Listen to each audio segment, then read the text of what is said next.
RS brothers లో ఆషాఢం KG sale మళ్ళీ మొదలైంది. మరెన్నో క్రేజీ ఆఫర్స్ ఖైదీ చేయండి ఆర్ఎస్ బ్రదర్స్.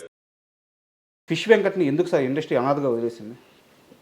ఫిష్ వెంకట్ని ఇండస్ట్రీ అంటే ఎవరు అసలు ఫస్ట్ మీరు అది చెప్పండి. డెఫినేషన్ ఆఫ్ ద ఇండస్ట్రీ ఎవరన్నా చెప్తే దాన్ని బట్టి నేను మాట్లాడతాం. డెఫినేషన్ ఆఫ్ ద ఇండస్ట్రీ తెలియకుండా ఎవరికాళ్ళు ఇండస్ట్రీ అని మాట్లాడతారు. ఎవరు ఇండస్ట్రీ? అది కూడా నా క్వశ్చనే సార్. అంటే ఫిలిం ఛాంబర్ ఇండస్ట్రీనా, నిర్మాత మండలి ఆ ఫిలిం ఛాంబరు, లేకుంటే మా అసోసియేషన్ ఇండస్ట్రీనా? ఎవరు సార్ ఇండస్ట్రీ? ఎవరు ఇండస్ట్రీ కాదు. ఫిలిం ఛాంబర్ ఇండస్ట్రీ అంటే అసలు ఏం లేదయ్యా. ఇండస్ట్రీ అంటే ఏ ఇండస్ట్రీ అయినా ఉంది. ఇప్పుడు ఒక ఇదేమంటారు, ఓ వర్కరుకి ఏదో అయ్యి చచ్చిపోయాడు ఒక ఇండస్ట్రీలో. ఆ ఇండస్ట్రీ యాజమాన్యం ఏదో చేస్తుంది కదా. యాజమాన్యం అతనికి ఉంటే ఇన్సూరెన్స్ ఉంటే ఇన్సూరెన్స్ ఇస్తుంది, లేదంటే ఎక్స్గ్రేషియా ఉంటే ఇస్తుంది, లేదా ₹1,00,000 5,000 10,000 ఇస్తారు. ఇక్కడ ఇండస్ట్రీ ఒక ఆయన సంగతి మాట్లాడతాడు. నేనే అనుకుందాం కొంచెంసేపు. నేను ఎక్కడ పని చేశాను, వాడు నాకు బాస్. నేను ఎంతమంది దగ్గర పని చేస్తున్నాను. సో ఎవరు ఇప్పుడు నువ్వు చెప్పిన ఆయనకి నాకు సంబంధం లేదు. నేను ఇండస్ట్రీలో ఉన్నట్టే లెక్క. బట్ నాకేం సంబంధం? ఎవరు వచ్చి చేయాలి, ఎవరు వచ్చి ఎందుకు చేయాలి? ఇప్పుడు ఇందాక చెప్పింది అదే, ఎవరి జాగ్రత్తలు వాళ్ళు ఉండాలని చెప్పింది అదే. సార్ ఇక్కడ నాది ఇంకో ప్రశ్న, మిమ్మల్ని మధ్యలో ఆపుతున్నందుకు క్షమించండి. అంటే నా ప్రశ్న ఏంటంటే, కోటా గారు చనిపోయినప్పుడు చాలామంది వచ్చారు సార్. అంటే నేను కోటా గారిని, ఫిష్ వెంకట్ గారిని ఒకే స్థాయి నేను చెప్పట్లేదు, ఒకే గట్టు నేను కట్టట్లేదు. ఆయన స్థాయి వేరు, అంటే ఆయన అచీవ్ చేసిన విజయాలు వేరు.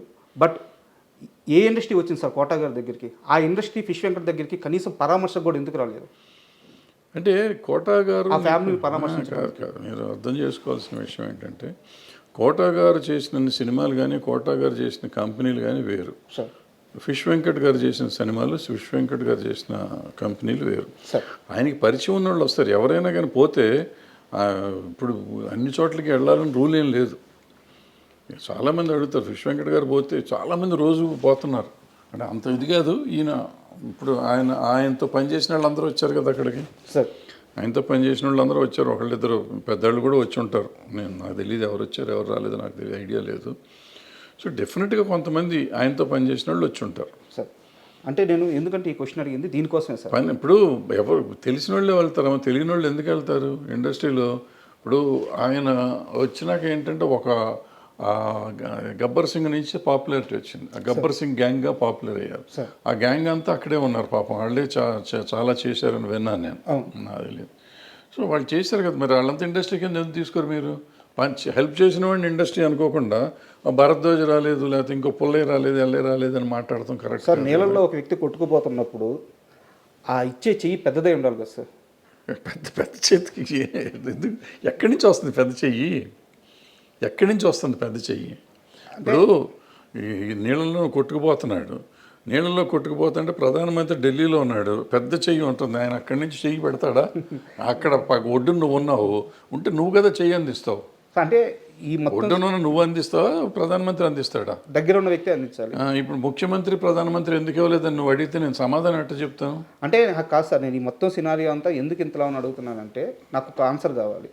ఇండస్ట్రీలో కొంతమంది ఉంటారు సార్. ఈరోజు నేను ఒక మంచి సీన్ తీసాను, ఇంటికి వచ్చి తాగుతాడు. ఈరోజు ఒక పెద్ద హీరో నన్ను భుజం మీద చేసి పలకరించాడు, వాడు ఇంటికి వచ్చి తాగుతాడు. ఈరోజు నా మీద కెమెరా పెట్టి 2 డైలాగులు చెప్పించాడు, వాడు ఇంటికి వచ్చి తాగుతాడు. సినిమా ఆడింది, వీడు తాగుతాడు. సినిమా పోయింది, వీడు తాగుతాడు. అంటే సినిమాను చూసుకొని మురిసిపోతూ ఆ ఆనందంలో వాడు చెడు అలవాట్లు చేసుకుంటా పోతూ ఉంటే ఫైనల్గా సినిమా వాడిని పట్టించుకోరు. అది అందరికీ తెలియాలి అనే ఉద్దేశంతో నేను మిమ్మల్ని పట్టించుకోండి. పైగా ఇండస్ట్రీ వాళ్ళు పట్టించుకుంటారనే తప్పు అసలు. సార్ నేను ఎంతమందితో పనిచేశాను సార్. ఇప్పుడు కోటా గారు ఎగ్జాంపుల్ మీరు చెప్పారు కాబట్టి, కోటా గారు 700 సినిమాలు చేశారు, 750 సినిమాలు చేశారు. అన్ని భాషల్లో చేశారు, అందరు హీరోలతో చేశారు. చాలా 50, 40, 50 ఏళ్ళ ప్రయాణం ఆయనది, సుదీర్ఘ ప్రయాణం. ఆ ప్రయాణంలో ఎంతోమందితో ఆయన అనుబంధం ఉంది ఆయనకి. అందుకని ఆయన దగ్గరికి వచ్చారు అందరూ. అంత పోటాడుకున్న వాళ్ళు ఉన్నారు, ఆయన కొట్టిన వాళ్ళు ఉన్నారు, తిట్టిన వాళ్ళు ఉన్నారు, ఆయన తిట్టిన వాళ్ళు ఉన్నారు, ఆయన కొట్టిన వాళ్ళు ఉన్నారు, రకరకాలు ఉన్నాయి. సో మంచి అనుబంధాలు, చెడు అనుబంధాలు, మంచి ఎక్స్పీరియన్స్, చెడు ఎక్స్పీరియన్స్ చాలా ఉంది ఆయన. అందుకని అందరూ ఆయన దగ్గరికి వెళ్ళారు. మీరు చెప్పిన ఫిష్ వెంకట్ గారి దగ్గరికి ఆయన చేసిన సినిమాలు పరిమితం, ఆయన చేసిన టెక్నీషియన్స్ పరిమితం, ఆయన చేసిన ప్రొడ్యూసర్లు పరిమితం, ఆయన చేసిన యాక్టర్లు పరిమితం. ఆ పెద్ద సినిమాలు 4-5 చేశారు. చేసినప్పుడు ఆ పెద్ద యాక్టర్లు మాత్రమే వాళ్ళు పెద్ద యాక్టర్లకి ఈయన చేసిన సినిమాల లెక్క ప్రకారం చాలా చిన్న యాక్టర్ ఈయన. ఈయన సమబుజ్జి యాక్టర్ కాదు, అంటే కోట శ్రీనివాసరావు గారు అంత పెద్ద యాక్టర్ కాదు. సో వీళ్ళు ఎంతవరకు వస్తారు అనేది నమ్మకం లేదు. బట్ కొంతమంది అతని మీద అభిమానం ఉన్నవాళ్ళు రావచ్చు. ఆయన పనిచేస్తున్నప్పుడు ఆ పలానా హీరో ఆయన అభినందించి ఉండొచ్చు. సినిమా యాక్టర్గా కాబట్టి కొంతమంది డెఫినెట్గా గుర్తుపెట్టుకుంటారు. మర్చిపోయి ఉంటారని నేను నమ్మను.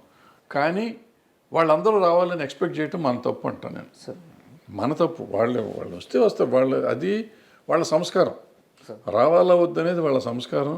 వాళ్ళ అవసరం కంటే సంస్కారం. ఇప్పుడు అక్కడ కోట శ్రీనివాసరావు గారి స్థాయి వేరు, ఈయన స్థాయి వేరు. సో ఈయన స్థాయికి వాళ్ళు రావాలా వద్దా అనేది వేరే సంగతి. రాకపోవటాన్ని పెద్ద మనం తప్పుపడతాం. నేనైతే తప్పుపడతాను. ఒక్కసారి మీ కెరీర్ విషయానికి వస్తే సార్, అంటే మీ సినిమాలు ఎలా ఆడినాయి, వాటి కోసం మీరు ఎంత కష్టపడ్డారు, అవన్నీ కూడా ఒక చరిత్ర సార్. అంటే నా స్థాయి కానీ నా ఏజ్ కానీ వాటి గురించి అనాలిసిస్ చేయడానికి సరిపోదు. నేను వేటి గురించి మాట్లాడట్లేదు. కాకపోతే మీరు ఉమేష్ చంద్ర గారి మరణం చుట్టూ ఒక కథ రాసుకున్నారు. అంటే నా డౌట్ ఏంటంటే మీ నాన్నగారు బ్యాక్గ్రౌండ్ కానీ మీరు ఆ సినిమాలో చూపించిన కథ కానీ రెండు పూర్తి వ్యతిరేక దిశలో ఉన్నట్టు అనిపించింది నాకు. కమ్యూనిజం నుంచి వచ్చిన ఆయన మీ నాన్నగారు. సో మీరు ఈ కథలో మీ భావజాలం మాత్రం వేరే మార్గంలో వెళ్ళినట్టుంది. ఇంతకీ తమ్మారెడ్డి భావజాలం ఏదంటే ఏం చెప్తారు? నేను సమానత్వమే. మనుషులు బాగుండాలి, అందరూ బాగుండాలి అనుకుంటున్నాను నా భావజాలం. అంతకంటే వేరే సార్ మనిషి అన్న ప్రతివాడు బాగుండాలి. సమాజంలో ఉన్నవాళ్ళు అందరూ బాగుండాలి అనేది నా ఆలోచన. అంతకంటే వేరే ఎక్కువ ఆలోచన లేదు. దాంట్లో నేనేం చెప్పానంటే, ఇప్పుడు పోలీసులు ఒక పక్క నుంచి వాళ్ళ డ్యూటీ వాళ్ళు చేస్తున్నారు. నక్సలైట్లు దేశభక్తులే. వాళ్ళు దేశాన్ని బాగు చేద్దామని, ఒక సమాజాన్ని నిర్మిద్దామని వాళ్ళు ఒక తుపాకీ గొట్టం ద్వారానే న్యాయం వస్తుందని వాళ్ళు అనుకుంటున్నారు. అయితే వాళ్ళు చేసే పొరపాటు వల్ల కొంతమంది మా సామాన్యులు చచ్చిపోతున్నారు. సామాన్యులు చచ్చిపోయినప్పుడు వాళ్ళు మర్నాడు ఒక స్టేట్మెంట్ పడేస్తారు, ఇది సిద్ధాంతిక పొరపాటు లేకపోతే చారిత్రక సైద్ధాంతికంగా జరిగిన పొరపాటు అని చెప్పి పొరపాటు అని ఒక స్టేట్మెంట్ పడేసి ఊరుకుంటున్నారు. ఎవరిచ్చారు వీళ్ళందరికీ హక్కు చంపుతానికి? ఈవెన్ పోలీసులు కూడా ఇప్పుడు నేను తప్పు చేశాను, క్రైమ్ చేశానండి, మన ఇద్దరం ఇక్కడ కూర్చున్నాం, నేను క్రైమ్ చేసి ఉన్నాను, మీరు ఎందుకో చూస్తానికి వస్తాను లోపలికి వచ్చారు, లేకపోతే ఈ బయట గేట్ దగ్గర ఉన్నారు, మా ఇంటి బయట ఉన్నారు కాబట్టి మిమ్మల్ని కూడా తీసుకెళ్ళి లోపల వేస్తారు. మిమ్మల్ని పడేసి కొడతా ఉంటారు వాళ్ళు నాతో పాటు. కొట్టి ఎందుకున్నావు నువ్వు అక్కడ అని అడుగుతారు. మీకు సంబంధం లేదు, మీరు ఎవరో తెలియదు. మీరు పొరపాటున మీ క్యారెక్టర్కి ప్రాణం పోవచ్చు. ఎవరు? ఇప్పుడు నిన్న ఒక సినిమా చూశాను నేను, రోతే అని ఏదో మలయాళం సినిమా. ఇద్దరు పోలీసు వాళ్ళ కథ ఎంత అద్భుతంగా ఉంది. నైట్ డ్యూటీ చేసేవాళ్ళ కథ. ఆ పాపం ఆ పిల్లడి మీద వేసేస్తారు మొత్తం అంతా. సో ఇప్పుడు దానికి ఎవరు బాధ్యులు? నేను పొత్తిపల్లిలో కూడా అడిగేది ఇదే నేను.